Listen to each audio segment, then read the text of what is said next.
Hello, hi అండి. మన అంజీర్కి చూసారా ఎంత మంచి మంచి పువ్వులు పూసాయో?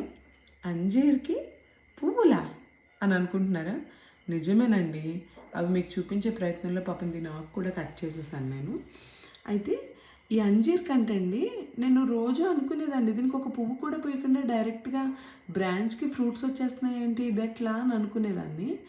నాకు తెలిసిన ఇన్ఫర్మేషన్ ఏంటంటే అంజీర్కి లోపల అంటే ఫ్రూట్ లోపల ఫ్లవర్స్ ఉంటాయంటండి. అవి బ్లూమ్ అయినప్పుడు ఇట్లా ఫ్రూట్ రైప్ అవుతుంది అనేసి తెలిసింది. చూసారా, నిజంగా అవన్నీ కూడా ఫ్లవర్స్ లాగే ఉన్నాయండి. లా ఉండడం ఏంటి, ఫ్లవర్సే. Actually some people booths and six వీళ్ళు దీన్ని నాన్ వెజిటేరియన్గా కూడా కన్సిడర్ చేస్తారు. ఈ ఫ్లవర్ని చూసారా, నేను మా అత్తమ్మకి ఇచ్చా. అయితే ఎందుకనంటే దీని లోపల ఏవో ఇన్సెక్ట్స్ ఉంటాయంట, అవి ఎగ్స్ కూడా లే చేస్తాయని ఏదో అంటారు. ఫ్రూట్ అయితే సూపర్ ఉంది.